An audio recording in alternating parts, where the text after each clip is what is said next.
இங்கே மிக அழகாக உரையாற்றிய கவிஞர் இளம்பிறை அவர்களே, எனக்கு பின்னால் பேச இருக்கிற கவிஞர் பிருந்தா சாரதி அவர்களே, இங்கு பெருமளவில் ரவியை வாழ்த்த வந்திருக்கிற நண்பர்களே, உங்கள் அனைவருக்கும் எனது பணிவன்பான வணக்கங்கள். அமாவாசைக்கும் அப்துல் காதருக்கும் எப்படி சம்பந்தம் இல்லையோ, அதுபோல் ஐநா சபைக்கும் கவிதைக்கும் என்ன சம்பந்தம் இருக்க முடியும்? அமாவாசைக்கும் அப்துல் காதருக்கும் நிறைய சம்பந்தம் உண்டு. பிறையை பார்த்துத்தான் அவர்களுடைய 2 பெருநாட்களை இஸ்லாமியர் குறிப்பர். பிறைதான் அவர்களுடைய லூனார் கேலண்டர். அவர்களை 365 நாளும் வழி நடத்துவது அந்த பிறை. ஆனால் நமக்கு அது தெரியாமல் நாம் கேட்கிறோம், அமாவாசைக்கும் அப்துல் காதருக்கும் என்ன சம்பந்தம் என்று. ஐநாவுக்கும் கவிதைக்கும் நான் ஒரு முடிச்சு போட வேண்டும். இந்த கவிஞர்கள் கடலளவு பரந்த உள்ளம் கொண்டவர்கள்.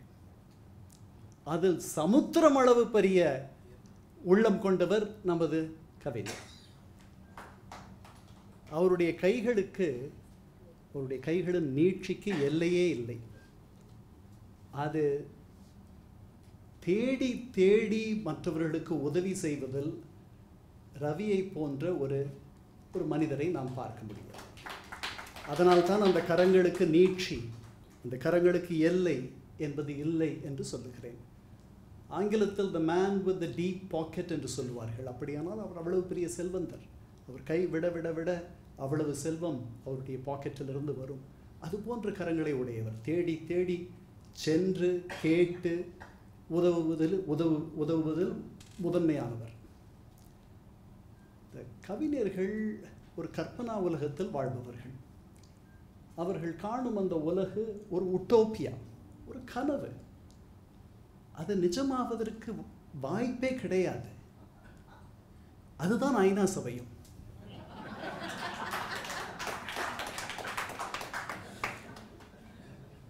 இரண்டு உலகப் போர்களுக்கு பின்பு தோன்றிய ஒரு அமைப்பு இந்த சர்வதேச அமைப்பு. முதல் உலகப் போர் 1,60,00,000 பேரை கொன்றுவிட்டது. அதற்கு பிறகு தோன்றிய முதல் சர்வதேச அமைப்புக்கு பெயர் தி லீக் ஆஃப் நேஷன்ஸ். அந்த கற்பனையை வடிவமைத்து தந்தவர் வூட்ரோ வில்சன் என்ற அமெரிக்க அதிபர். ஆனால் அமெரிக்கா அதில் உறுப்பு நாடாக சேரவில்லை. அவர்கள் இப்போது எப்படி இன்றைய அதிபர் ஒரு தனித்திருக்கும் ஒரு கொள்கையை கடைபிடிக்க வேண்டும் என்று எண்ணுகிறாரோ, அந்த கொள்கையை அன்றைய அமெரிக்க காங்கிரஸ் ஏற்றுக்கொண்டது. அமெரிக்க வீரர்கள் அந்நிய நாடுகளில் கடல் கடந்து போய் போர் செய்வதும் அவர்களுடைய உடலங்கள் திரும்பி வருவதும் வேண்டாம் என்று அமெரிக்கர்கள் அன்றே எண்ணினார்கள். அதற்கு பேர் ஐசோலேஷனிஸ்ட் பாலிசி, தனித்திருத்தல். அதைத்தான் இன்று ட்ரம்ப் செய்கிறார். காங்கிரஸ் வூட்ரோ வில்சனுடைய அந்த எண்ணத்தை முறியடித்து விட்டது. அமெரிக்கர்கள் லீக் ஆஃப் நேஷன்ஸில் உறுப்பினராக சேரவில்லை. அதனால் லீக் ஆஃப் நேஷன்ஸ் இந்த உலகத்தினுடைய மிக செல்வாக்குடைய ஒரு நாடு, அதை தோற்றுவித்த நாடு அதில் இல்லை என்ற காரணத்தினாலேயே, அது ஒரு காரணம். சோவியத் ரஷ்யா அதிலிருந்து வெளியேறி விட்டது. ஜப்பான் வெளியேற்றப்பட்டது. இப்படி இத்தாலி, அந்த அந்த அந்த அமைப்பு கொஞ்ச நாட்களில் இறந்து விட்டது. 1,60,00,000 பேர் இறந்த பிறகு உருவான ஒரு அமைப்பு, இதுபோல் இன்னொரு முறை நடக்கக்கூடாது என்று எண்ணி தோற்றுவிக்கப்பட்ட அமைப்பு இறந்து போன பிறகு 2ஆம் உலகப் போர் மீண்டும் தொடங்கியது. இந்த முறை இறந்தவர்கள் 4-5 கோடி பேர். அதற்கு பிறகு உருவானதுதான் இந்த ஐக்கிய நாடுகள் சபை. இதற்கும் அமெரிக்கர்களே காரணம். பிராங்க்லின் டெலனோ ரூசவெல்ட் என்ற அமெரிக்க அதிபர் இதை தோற்றுவித்தார். இந்தியாவிலிருந்து கலந்து கொண்ட பிரதிநிதி உங்களுக்கு தெரியுமா? நம் தமிழகத்தை சேர்ந்த சர் ஆர்காட் ராமசாமி முதலியார். அவர்தான் சான் பிரான்சிஸ்கோவில் நடந்த அந்த ஐக்கிய நாடுகளுடைய அமைப்பு கூட்டத்தில் இந்தியாவை பிரதிநிதித்துவப்படுத்தி கலந்து கொண்டவர். இந்த ஐக்கிய நாடுகள் சபையினுடைய கனவு என்ன? to save succeeding generations from the scourge of war. Scourge என்றால் சாபம் ஆங்கிலத்தில். இனி வரும் தலைமுறையினரை இந்த போர் என்ற சாபத்திலிருந்து மீட்பது இந்த ஐக்கிய நாடுகள் சபையினுடைய கனவு. இது நடக்கிறதா? நடந்ததா? அவர்களே சொல்லுகிறார்கள், நம்முடைய வாழ்க்கையில் 2 முறை இந்த போர் நம்மை மிகுந்த துன்பத்திற்கு ஆளாக்கியது. ஒரு 3வது உலகப் போரை ஐக்கிய நாடுகள் சபை தடுத்து விட்டது என்று நாம் ஒருவேளை எண்ணலாம். ஆனால் நாம் பேசிக்கொண்டிருக்கும் இந்த நேரத்திலேயே நம் கண் முன்னாலேயே யுக்ரைன் ரஷ்ய போர் நடக்கிறது. வேறு பல இடங்களில் போர்கள் நடக்கின்றன. இந்த அமைப்பு அதை தடுத்து நிறுத்தும் வல்லமையற்ற ஒரு அமைப்பாக இருக்கிறது. அதனால் தான் சொன்னேன், ஐக்கிய நாடுகள் சபையும் ஒரு கவிதா மண்டலம் தான். அதில் 28 ஆண்டுகள் பணியாற்றி இருக்கிறேன் நான். அதனால் அமாவாசைக்கும் அப்துல் காதருக்கும் எப்படி தொடர்பு இருக்கிறதோ, ஐக்கிய நாடுகள் சபைக்கும் இந்த கவிதா நாயகன் ரவி சுப்பிரமணியத்தினுடைய கவிதைகளை பேசுவதற்கும் எனக்கு நிறைய தகுதி இருக்கிறது என்பதை இந்த மன்றத்தில் நிறுவிக்கொள்கிறேன்.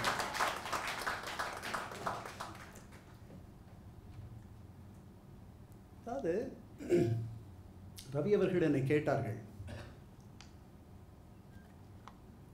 உங்களுக்கு கவிதை பிடிக்குமா? கவிதை பிடிக்காது யாராவது இருப்பார்களா? கண்டிப்பாக பிடிக்கும். ஏனெனில் மனிதர்களுடைய அவர்கள் தங்களை வெளிப்படுத்தி கொள்ளும் பலவித கருவிகளில் உரைநடை, பேச்சு, கட்டுரை, கவிதை என்று எடுத்துக்கொண்டால் கவிதைக்கு இருக்கக்கூடிய ஒரு ஆதர்ஷத்தன்மை மற்றவற்றிற்கு இருக்குமா என்று நமக்கு தெரியாது. அதனால தான் கவிதைகள் இன்றும் நாம் கவிதைகளை இன்னும் பாரதியோடைய கவிதைகளை, கண்ணதாசனுடைய கவிதைகளை, இன்னும் பலருடைய கவிதைகளை நாம் நெஞ்சில் தாங்கி கொண்டிருக்கிறோம். கவிதைகளுக்கு இருக்கக்கூடிய அந்த அந்த ஆளுமை மற்ற வெளிப்படுத்தலுக்கு இருக்குமா என்றதுக்கு தெரியாது. இப்போது ஒரு கட்டுரையை நீங்கள் நினைவில் கொள்ள முடியுமா? முடியாது. ஒரு பேச்சை, ஏன் ஒரு திரைப்பட காட்சியை கூட நாம் மறந்து விடலாம். ஆனால் ஒரு அழகான வரியை, அது கவித்துவம் மிக்க ஒரு வரியாக இருக்குமானால் அதை நாம் மறப்பது இல்லை. அது கவிதை வடிவில் தான் இருக்க வேண்டும் என்று கிடையாது. நான் சொல்லுகிறேன், ஷேக்ஸ்பியர் மார்க் ஆண்டனி சீசர் இறந்து விட்டான், அங்கு வந்து பேசுகிறான், friends, Romans, countrymen, lend me your ears. I have come to bury Caesar, not to praise him. இது பேச்சு, இது ஒரு சொற்பொழிவு. ஆனால் இன்றும் நாம் அதனுடைய கவித்துவத்திற்காக நாம் மறக்காமல் அதை மனதில் வைத்திருக்கிறோம். இதை எழுதியவரும் ஒரு பெரிய கவிஞர் ஷேக்ஸ்பியர். நீங்கள் இந்த நாடு விடுதலை பெற்ற பொழுது பண்டித நேரு அவர்கள் இந்த நாட்டிற்கு பேசிய பேச்சை நீங்கள் நினைவில் கொள்ளலாம். அது கூட ஒரு மிகுந்த கவித்துவம் வாய்ந்த ஒரு பேச்சு.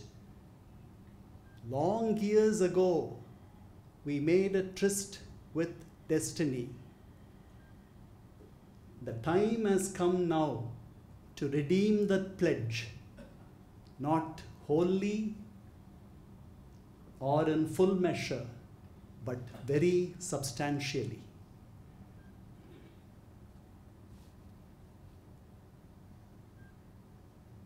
At the stroke of the midnight hour, when the world sleeps, India will awake to life and freedom.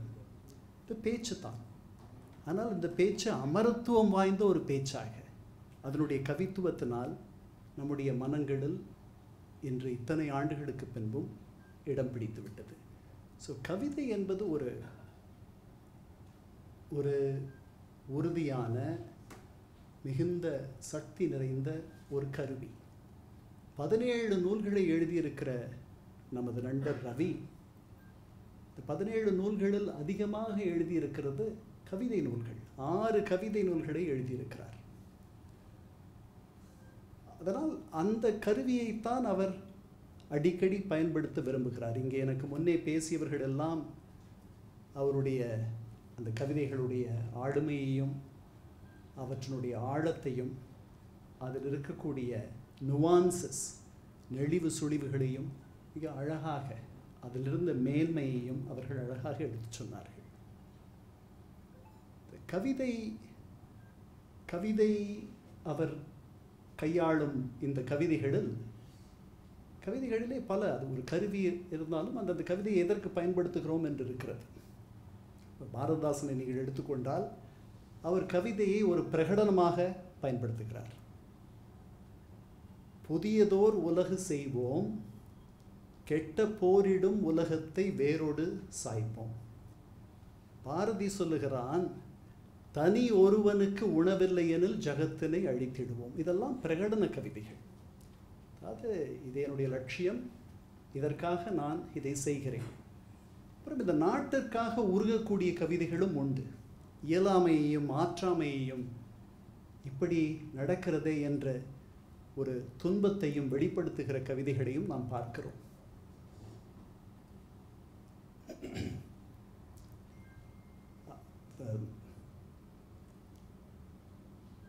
தண்ணீர் விட்டோ உலர்த்தோம் கவிதையை நீங்கள் பார்த்தீர்களானால், பஞ்சமும் நோயும் நின் மெய்யடியார்க்கோ, பாரனில் மேன்மைகள் வேறினி யார்க்கோ, தஞ்சமடைந்த பின் கைவிடலாமோ, தாயும் தன் குழந்தையை தள்ளிட போமோ.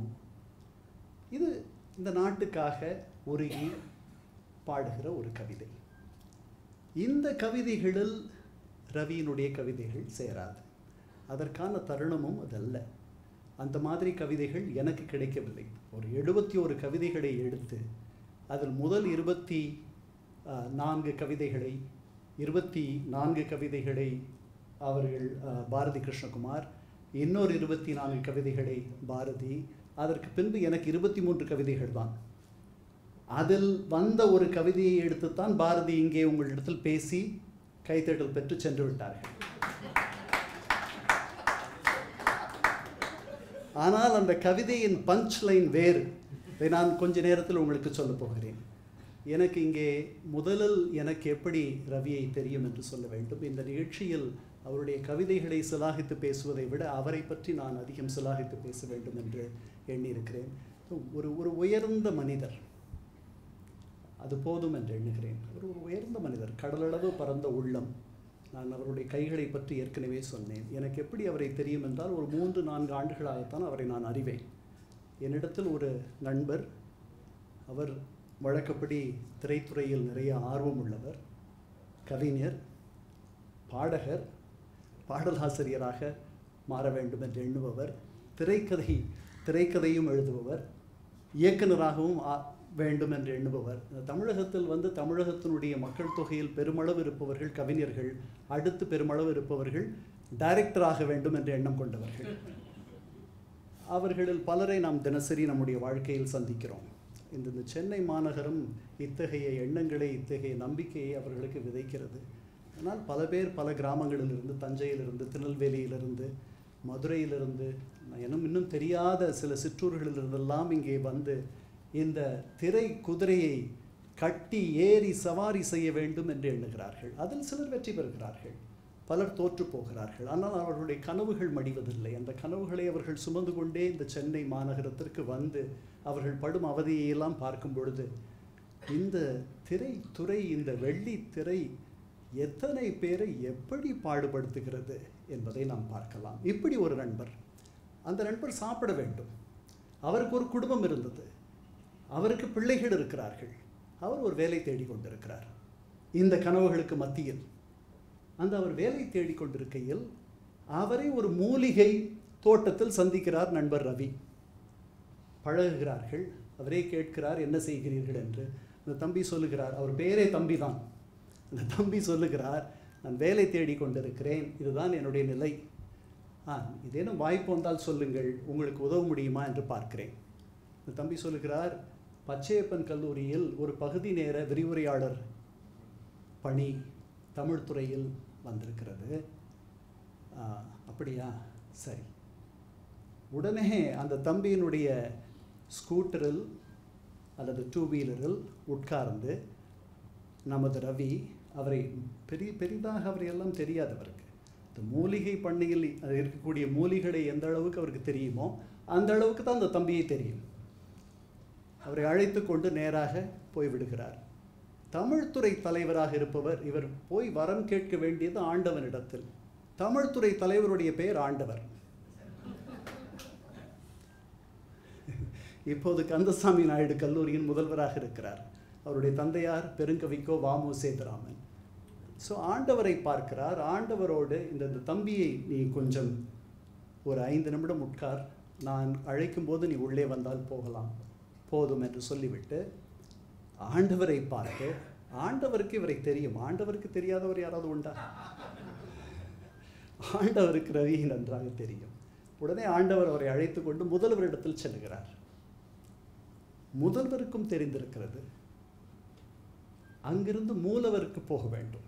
அதாவது ஆண்டவரையே பார்த்தாயிற்று, முதல்வரை பார்த்தாயிற்று, மூலவர் போய் பார்க்க வேண்டும். மூலவர் யார்? அறக்கட்டளையினுடைய செயலாளர், பச்சையப்பன் அறக்கட்டளையின் செயலாளர். இவர் இதற்கிடையில் அந்த தம்பியை அழைக்கிறார். அந்த முதல்வரிடத்திலும் தமிழ்துறை தலைவரிடத்திலும் சொல்லுகிறார், இந்த தம்பி ஒரு தகுதி படைத்த தம்பி என்று நான் கருதுகிறேன்.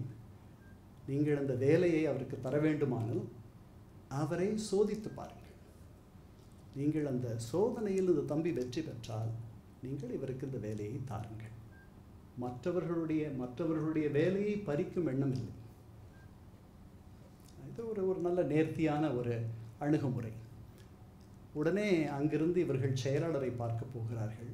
பச்சையப்பன் கல்லூரி அறக்கட்டளையினுடைய செயலாளருக்கு ரவியை தெரிந்திருக்க நியாயமில்லை. அவர் அதிகம் படித்திருப்பார் என்று கூட நாம் எண்ண வேண்டியதில்லை. அறக்கட்டளையுடைய தலைவர்களும் செயலாளர்களும் அவர்கள் அந்த பதவிக்கு எப்படி போகிறார்கள் என்று நம்ம எல்லாருக்கும் தெரியும். ஆனால் நல்ல வேளையாக ரவியை பற்றி அவருக்கும் தெரிந்திருந்தது. அந்த தம்பிக்கு அந்த வேலை கிடைத்து விட்டது. அந்த தம்பியே சொன்ன கதை இது எனக்கு. அப்படித்தான் எனக்கு ரவியை முதலாக தெரியும். அதற்கு பிறகு இன்னொரு நண்பர், அந்த நண்பர் இங்கே இருக்கிறார், நான் அவரை கூச்சப்படுத்தி விடுவேன் என்ற காரணத்திற்காக அவர் பெயரை சொல்ல விரும்பவில்லை. அவர் நிறைய பணத்தை இழந்து விட்டார். யாரோ அவரை ஏமாற்றி விட்டார்கள் லட்சக்கணக்கில். அந்த பணத்தை திரும்ப பெறுவதற்காக ரவி அவரை அழைத்து கொண்டு அவருக்கு தெரிந்த காவல் அதிகாரியை மீண்டும் மீண்டும் போய் பார்த்து, நீங்கள் நான் எல்லாம் செய்வோமா என்று தெரியாது, நாம் நம்முடைய பணத்தை விட்டாலே அத்தனை முறை நாம் காவல் நிலையத்திற்கோ ஒரு காவல் அதிகாரியை போய் பார்ப்போமா என்று தெரியாது. போகக்கூடாத பல இடங்களில் ஒன்று காவல் நிலையம். போய் பார்த்து ஒரு பெருமளவு கணிசமான தொகையை மீட்டு தந்து விட்டார்.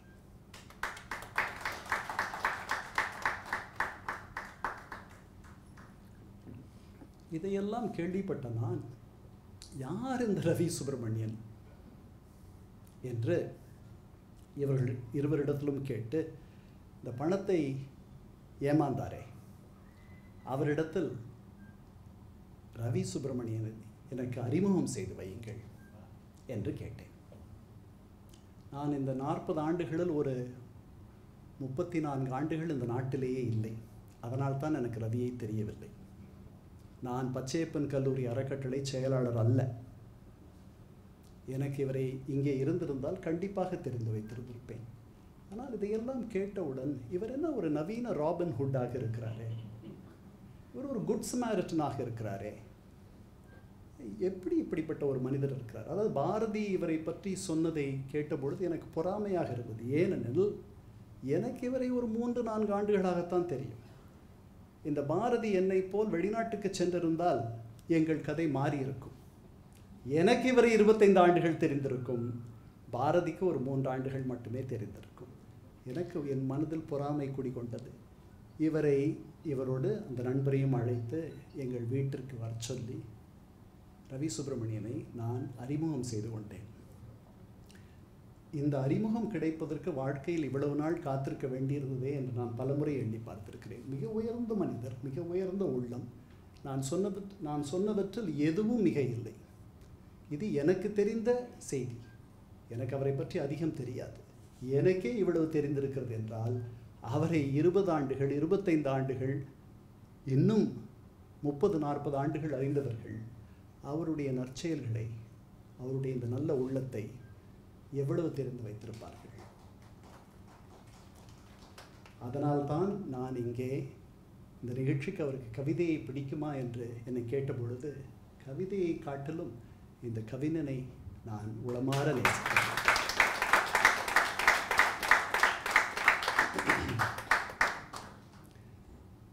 எனக்கு கவிதைகளை பிடிக்கும். எனக்கு பாரதி பரிச்சயம் உண்டு, குறள் பரிச்சயம் உண்டு, தாசன் பரிச்சயம் உண்டு, கண்ணதாசன் பரிச்சயம் உண்டு.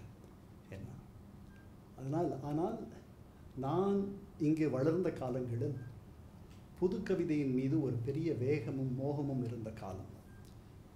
நாங்கள் கல்லூரியில் படிக்கும் கால் நா. காமராசனின் கருப்பு மலர்கள், மு. மேத்தாவனுடைய நூல்கள், வைரமுத்துவனுடைய திருத்தி எழுதிய தீர்ப்புகள், இவையெல்லாம் படித்து இவையெல்லாம் எங்களுக்கு அறிமுகமான நூல்கள்.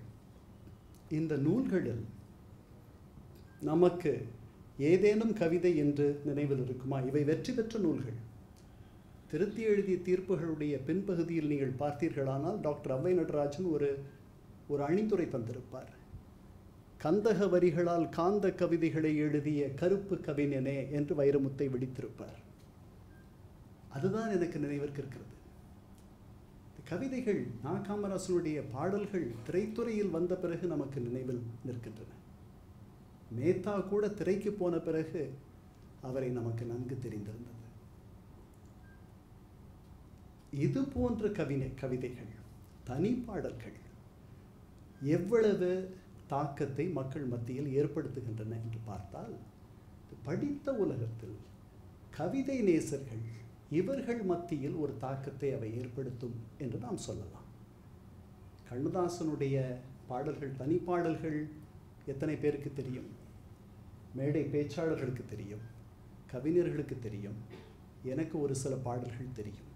ஆனால் அவை நீங்கள் திரைத்துறைக்கு ஒரு பாடல் போய், ஒரு கவிதை போய் சென்றடையும் பொழுது அதுக்கு இருக்கக்கூடிய வீச்சும் அதற்கு கிடைக்கக்கூடிய அமரத்துவமும் இது போன்ற தனி கவிதை நூல்களுக்கு கிடைக்குமா என்றால் இல்லை.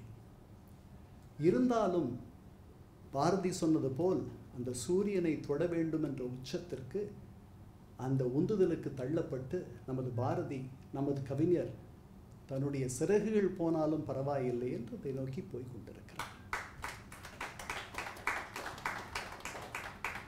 இந்த கவிதைகளை நான் முன்பே சொன்னது போல் இவை பிரகடன கவிதைகள் கிடையாது. இவை நாட்டிற்காக மனம் வெதும்பி எழுதிய கவிதைகளும் கிடையாது.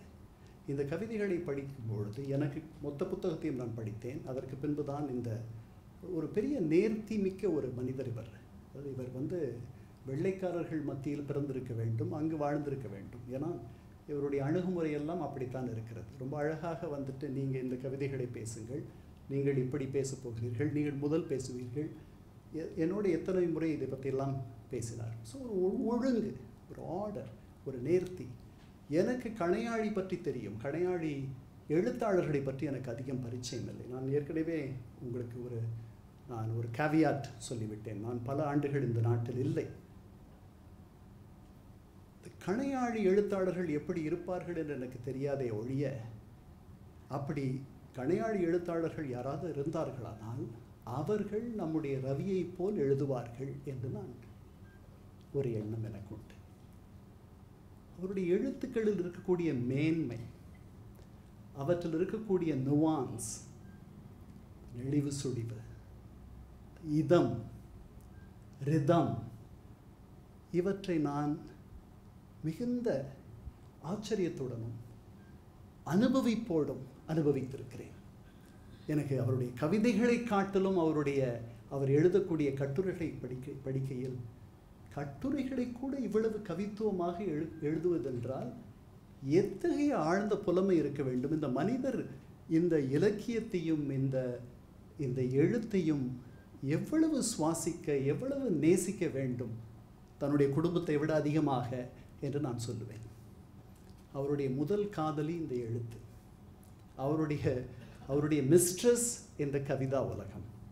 இந்த எழுத்து உலகத்திலும் கவிதா உலகத்திலும் மாட்டிக்கொண்டிருக்கும் அவர் இந்த யதார்த்த உலகத்திற்கு வருபவர் அல்ல. இந்த புலமையும் வறுமையும் சேர்ந்தே இருக்கும் என்று நாம் திருவிளையாடலில் பார்த்தது போல் இந்த இயல்பு வாழ்க்கையில் எங்கே பொருந்துகிறார் ரவி என்று எனக்கு தெரியவில்லை. ஆனாலும் இந்த எழுத்துக்களை நாம் நேசிக்கிறோம். இந்த மனிதனின் இந்த உயர்ந்த உள்ளத்தை நாம் காதலிக்கிறோம். இவரோடு நட்பு பாராட்டுவதில் நாம் பெருமைப்படுகிறோம். இங்கு ஒரு சில கவிதைகளை நான் எடுத்து சொல்ல வேண்டும் என்று எண்ணுகிறேன். இந்த கவிதைகளை படிக்கையில் நாம் ஒவ்வொருவரும் நம்முடைய வாழ்க்கையில் இத்தகைய உணர்வுகளை பெற்றிருப்போம். அன்பும் அறனும் உடைத்தாயின் இல்வாழ்க்கை பண்பும் பயனும் அது. எனக்கு திருமணமாகி 36 ஆண்டுகளுக்கு மேலாகிவிட்டது.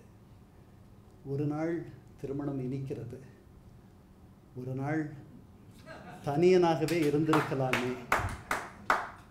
இந்த புத்தகத்தின் தலைப்பு போல் அருகிருக்கும் தனியனாக இருந்திருக்கலாமே என்று கூட எண்ணம் தோன்றுகிறது.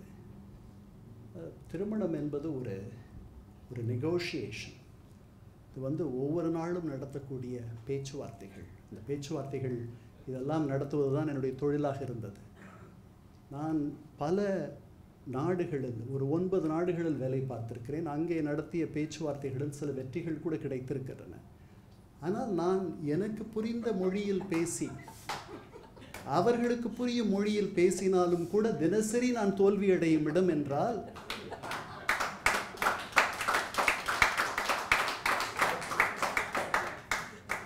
அதற்கு காரணம், நீங்கள் சாக்ரட்டீஸினுடைய வாழ்க்கையை எடுத்துக்கொண்டாலும் சரி, டால்ஸ்டாயினுடைய வாழ்க்கையை எடுத்துக்கொண்டாலும் சரி, அவர்களுடைய தனிப்பட்ட வாழ்க்கையில் அவர்களுக்கு ஒரு பெரிய மகிழ்ச்சியோ ஒரு பெரிய இன்பமோ இருந்ததாக நான் படிக்கவில்லை. ஸோ இன்டலெக்சுவல் ஆக்மே, ஒரு அறிவனுடைய சிகரத்தை தொட வேண்டுமானால் ஒருவேளை நிதமும் வீட்டில் பரிசோதிக்கப்பட வேண்டிய ஒரு நிலையில் ஒருவர் இருக்க வேண்டுமோ என்று கூட நான் எண்ணுகிறேன். அதனால் நான் பாரதி சொன்ன அந்த கவிதையை, பைதவே பாரதிக்கும் எனக்கும் கிட்டத்தட்ட 42 ஆண்டுகள் பரிச்சயம். அவர் என்னை மறந்து விட்டார். நாங்கள் இருவரும் பேச்சு போட்டி உலகத்தில் அறிமுகமானவர்கள். நான் பேச்சு போட்டி உலகத்திற்கு வந்த பொழுது அவர் இல்லை. என்னை விட 4 வயது இளையவர் அவர். அதை நான் சொல்லுவது சரியாக இருக்கும், அவர் சொல்வதை காட்டிலும். மிக அழகான பேச்சாளர். அந்த நேரத்தில் நான் வெளிநாட்டுக்கு படிக்க சென்று விட்டேன், வேலை பார்க்க போய்விட்டேன். என்று நாடறிந்த பிரமுகர் அவர். நம்முடைய ரவியினுடைய நண்பர், 25 ஆண்டு கால நண்பர். எனக்கெல்லாம் ஃபோன் செய்ததே இல்லை ரவி, அந்த மாதிரி. ஸோ அந்த கவிதை துயரன் மௌனத்தோடு என்று அதற்கு தலைப்பு. இந்த கவிதை உங்களுக்கு பரிச்சயம். அவர் மனனமாகவே சொன்னார், எதையும் முன்னால் சரியாய் புரிந்து கொள்ள முடியாது, இன்றைக்கும் சண்டைதான் வரும் வேண்டாம் என்று தொடங்குகிற கவிதை. அவர் வெளியில் துண்டோடு தலை துவட்ட காத்திருக்கும் ரவியை காட்டி அதுதான் பஞ்ச்லைன் என்று சொன்னார். எனக்கு அது பஞ்ச்லைனாக தெரியவில்லை, அது அவருடைய நேசத்தை காட்டுகிறது. எனக்கு அந்த கவிதையில் உள்ள பஞ்ச்லைன் இதுதான். எல்லா கடன்களையும் தலைமுழுக வைத்து மீட்டு வந்த நாளில் நிகழ்ந்த அன்பு மறுபடி நிகழவே இல்லை. இதுதான் பஞ்ச்லைன். இப்போ வரப்போறதான். அதாவது செல்ஃப் டெப்ரிகேட்டிங் அப்படின்ட்டு ஆங்கிலத்தில் சொல்வார்கள். நம்மை விமர்சித்துக் கொள்வது, தாழ்த்தி கொள்வது என்று. இப்போது பாருங்கள், என் தோலின் கருப்பு நிறமே ஏன் இப்படி வாழ்வு முழுவதும் கவிந்து கிடக்கிறது. இதுதான் பஞ்ச்லைன். வாழ்க்கை இவ்வளவு இருள் சூழ்ந்து இருப்பதாக இந்த கவிஞர் எண்ணுகிறார். இதுதான் பஞ்ச்லைன். வெளியில் குளித்து விட்டு வந்தவுடன் தலை துவட்ட நான் காத்திருக்கிறேன், நீ இவ்வளவு உக்கிரமா என்னோடு சண்டையிட்ட போதும் என்னுடைய நேசம் உன்னிடம் மாறவில்லை என்பது எனக்கு பஞ்ச்லைனாக தெரியவில்லை. அதைவிட ஆழமாக எனக்கு தெரிந்தது, என் தோலின் கருப்பு நிறமே ஏன் இப்படி வாழ்வு முழுவதும் கவிந்து கிடக்கிறது. அதற்கு தொடர்ச்சியாக அடுத்த கவிதை நிர்தாட்சணியம். சொல்லுகிறார். ஒரு கோவிலுக்கு போகிறார். மயக்குறு அந்தியில் கட்டி கொடர்ந்த மாலையோடு நிராசைகளையும் சேர்த்து தொடுத்துத்தான் உன் சந்நிதி வந்திருந்தேன். நிராசைகளையும் சேர்த்து தொடுத்துத்தான் உன் சந்நிதி வந்திருந்தேன். பாசுரங்கள் இசைத்து நெக்குருகினேன். தூப தீபமும் உச்சாடனங்களும் கூடவே திருவடி சேர்த்த கோரிக்கையும் அந்த அரைவாய் திறந்த யாழியன் அருகில்தான் இன்றைக்கும் நிற்கிறேன். உயர்வர உயர்நலம் உடையவன் எவனவன் மயர்வர மதிநலம் அருளா வீம்பின் மோனம் என்ன மோனம். இருண்ட அந்த அகல்களின் நுனிகளில் எனக்கான நம்பிக்கைகள் மட்டும் ஏன் எப்படி புகை புகையாய் நெடுகின்றன. அதுதான் அதனுடைய சங்கிலி தொடர்பு. இப்போது திருப்பியும் இந்த உறவுக்கு வருவோம். அவருக்கும் அவருடைய இந்த கவிதா தலைவிக்கும் உள்ள உறவு. அவர் சொல்லுகிறார், இவர் இந்த உடம்பு முழுக்க உடல் முழுக்க மனம் முழுக்க அந்த கவிதை தலைவி அவரை வியாபித்திருக்கிறாள். ஆனால் அவள் எப்படி இவரை பார்க்கிறார்? வார்த்தை தவறிவிட்டாய் என்று ஒரு கவிதை. அந்த கவிதையின் கீழ் அவர் சொல்லுகிறார், ஆளற்ற பரந்த மைதானத்தில் நடுவில் அடித்து பெய்யும் பெருமழையில் தனியனாய் நிற்கிறேன். பயணம் முடிந்து இறங்கியதும் பார்க்கலாங்க என்று சொல்லி போவது போல் போய்விட்டாய்.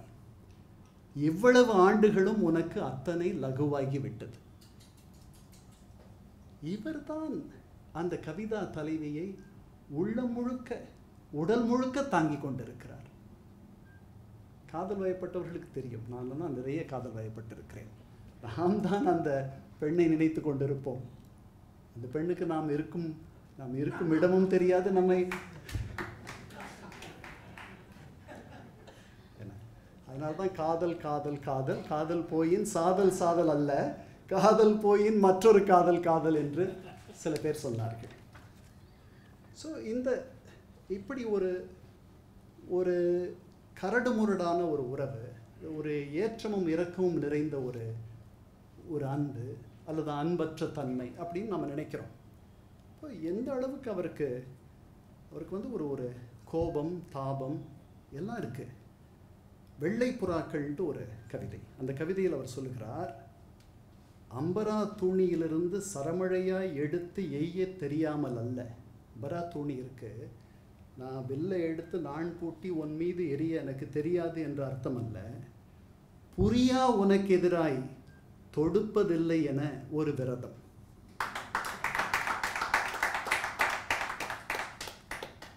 ஸோ இவ்வளவு கடினமான ஒரு கதை தலைவியோடு ஒரு வாழ்க்கையா அல்லது நேசமா அல்லது உறவா?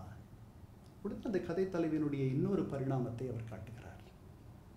அன்பின் குளிகை என்று அந்த கவிதைக்கு பெயர். அந்த அம்மா என்ன மாதிரி இவரை எப்படி அவங்க அணுகி வந்திருக்கிறாங்க. அதாவது இது ஒரு ஃபேரான அசஸ்மெண்ட். ஒரு பக்கம் இவர்கள் மீது இருக்கக்கூடிய இவர்கள் இவ்வளவு துன்பத்தை தருகிறார்களே அப்படின்ற ஒரு எண்ணம். இன்னொரு பக்கம் நம்மையே நம்பி வந்திருக்கிறாங்க இவங்க அப்படின்ற அந்த உண்மை. அதை நம்ம காப்பாற்றணும். நம்மளை அணுகிட்டாங்க, எல்லாவற்றையும் மறந்து எல்லாவற்றையும் நம்பி எல்லாவற்றையும் ஒப்பு கொடுத்த, அப்படித்தானே நம்ம நம்பி வருகிற நம்முடைய இணை துணை நம்மையே நம்பி வருபவர்கள் இல்லையா? எனக்கு திருமணமான போது என்னுடைய மனைவிக்கு வயது 19. திருமணமான 4வது நாள் நான் பாஸ்டனுக்கு சென்று விட்டேன் அவருடைய அழைத்து கொண்டு. என்னை அதற்கு முன்பும் பின்பும் அவர்களுக்கு அதிகமாக தெரியாது. 19 ஆண்டுகள் தெரிந்த அவர்களுடைய குடும்பத்தை விட்டுவிட்டு அவர்களுடைய வருங்காலத்தை, எதிர்காலத்தை, அவர்களுடைய நம்பிக்கையை, அவர்களுடைய இன்பத்தை, அவர்களுடைய எதிர்பார்ப்பை எல்லாம் என்னுடைய கரங்களில் அவர்கள் ஒப்படைத்து விட்டார்கள். நம்பி வந்திருக்கிறார்கள். இப்போ நம்ம எப்படி பண்ணணும்? எல்லாவற்றையும் மறந்து எல்லாவற்றையும் நம்பி எல்லாவற்றையும் ஒப்பு கொடுத்த உன் அன்பின் குளிகை ஒன்றை விழுங்கி தண்ணீர் குடித்தேன். இந்த இரவை கவ்விக்கொண்டு போய் போட்டுவிட்டு இன்னொரு நற்பகலை அது கொண்டு வருமன. ஸோ இன்பமும் துன்பமும் நேசமும் தாபமும் கோபமும் சினமும் இயலாமையும் ஆற்றாமையும் எல்லாம் கலந்தது தான் இந்த வாழ்க்கை. அதுதான் என்ன சொல்கிறார்.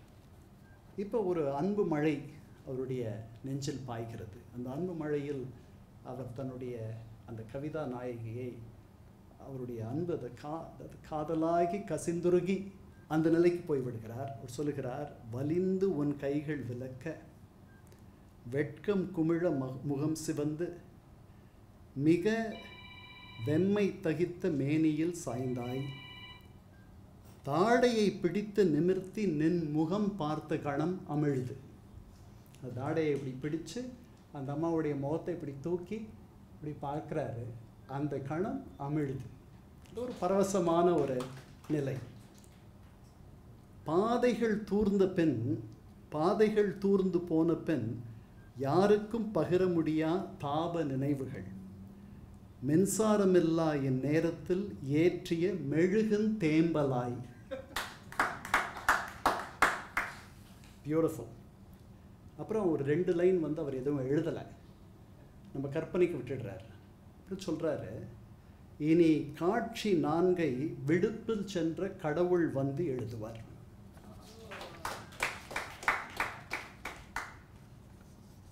ஸோ இன்னொரு கவிதை, இன்னும் ஒரு 2 கவிதை தான். அதுக்கு பிறகு நாம் பிருந்தா அவர்களை பேச அழைப்போம். ஒரு அந்த கவிதையினுடைய தலைப்பு ஒரு. திகைத்து நீர் தழும்ப அலமலக்க ஓடி வந்து உக்கிரமாய் கேட்டேன். இதுவும் அந்த கவிதா நாயகனுடைய மேன்மையை சொல்லக்கூடிய ஒரு கவிதை. அதாவது 2 பக்கமும் உண்டு, எல்லாருக்கும் 2 பக்கமும் உண்டு, அல்லது பொதுவாய் நிறைய பேருக்கு 2 பக்கமும் உண்டு. இந்த கவிதா நாயகிக்கும் 2 பக்கமும் உண்டு. திகைத்து நீர் தழும்ப அலமலக்க ஓடி வந்து உக்கிரமாய் கேட்டேன், சொல் உன்னை வதைத்த அவ்வுறவை என்ன செய்ய. யாரோ அந்த அம்மாவுக்கு துன்பம் தந்திருக்கிறார்கள். சாந்த தயவுள்ள இருமாப்பில்லாத தீங்கு நினையாத அழிவிலும் பிரிவிலும் குலையாத விவிலிய வாசக உரு நீ. பெரிய இடத்துக்கு உயர்த்திடுறார் அந்த கவிதா நாயகிய. பதட்டமில்லா மௌனத்தோடு பாசமாய் அருகிருத்தி உன் உள்ளங்கைக்குள் என் கையை எடுத்து வைத்துக்கொண்டு மௌனத்தின் கதகதப்பை தந்த பெண் நேச வைராக்கிய கருணையுடன் மெதுமெதுப்பாய் எல்லாம் விளக்கி இப்படி முடித்தாய். அந்த கோப முள்ளின் மேல் மலர்ந்த மலரில்தான் எத்தனை வாசனையப்பா. ஒரு மன்னிப்பு அப்படி ஒளி வீசும் வைரமானதை அன்று கண்டேன். ஸோ அந்த கவிதா நாயகி தனக்கு வந்த அந்த தொந்தரவை துன்பத்தை மறந்து மன்னித்து பொறுத்தறிந்து ஒரு ஒளி வைரமானதை அன்று கண்டேன் என்று சொல்லுகிறார். கோவிலுக்கு போகலாம் என்றாய். அது எல்லாம் முடிந்து ஒரு இன்ப நிலை, ஒரு அமைதி நிலை, ஒரு நிம்மதி நிலை. கோவிலுக்கு போகலாம் என்றாய், தாழா துயரமும் பரவசமுமாய் உன்னை பின்தொடர்ந்தேன். ஐயோ, என்னின் மேன்மையெல்லாம் நின்னின் கொடையென்றோ தாயே, என்னின் மேன்மையெல்லாம் நின்னின் கொடையென்றோ தாயே என்று முடிக்கிறார். அது பாரதியோடைய பாயுமொழி நீ எனக்கு பார்க்கும் வழி நான் உனக்கு, அந்த ரேஞ்சில் வருகின்ற ஒரு கவிதை. இவருடைய உயர்ந்த குணங்களுக்கெல்லாம் அந்த கவிதா நாயகி தான் காரணகர்த்தா என்று மொத்தத்தையும் அங்கே கொண்டு போய் சமர்ப்பிக்கிறார். இதுதான் நான் சொன்ன கடலளவு உள்ள இந்த பரந்த உள்ளம். இப்போ இறுதியான கவிதை. இந்த கவிதையில் அவருடைய இந்த வாழ்ந்து கெட்டதையும் இந்த கவிதைகள் சொல்லுகின்றன. இந்த உலகத்திலேயே மிக மிக கடினமானது இளமையில் வறுமை, முதுமையில் வறுமை, அதெல்லாம் விட கடினமானது வாழ்ந்து கெடுவது. அதை அனுபவித்தவர்களுக்கு அது தெரியும். அதை விட துன்பமானது ஒன்று உலகத்தில் இருக்க முடியும் என்று நான் எண்ணவில்லை. நான் என்கேடி பாகவதர் அவர்கள் அவருடைய கடைசி காலத்தில் அவருடைய பார்வையெல்லாம் இழந்து சமயபுரம் மாரியம்மன் கோவிலில் அவருடைய கடைசி காலத்தை சாதாரணமாக கழித்தார்கள் என்று படித்திருக்கிறேன். அவர்தான் தமிழக திரை உலகத்தினுடைய முதல் சூப்பர் ஸ்டார். அவர் நடந்து போனால் புதுக்கோட்டையில் உள்ள வீடுகளில் ஆண்கள், அந்த குடும்பத்து தலைவர்கள் பெண்களை ஜன்னலை மூடச் சொல்லுவார்கள். ஏனெனில் அவ்வளவு அழகவர். இந்த பெண்கள் இந்த ஜன்னலில் அவரை பார்த்தால் எங்கே அவரோடு புறப்பட்டு போய்விடுவார்களோ என்று எண்ணி என்கேடி பாகவதர் நடக்கிறார், வருகிறார் என்றால் வீடுகளுடைய ஜன்னல்களை மூட வேண்டும் என்று அந்த வீட்டினுடைய பெரியவர்கள் சொல்வார்கள். இதெல்லாம் கேள்விப்பட்டிருக்கிறேன்.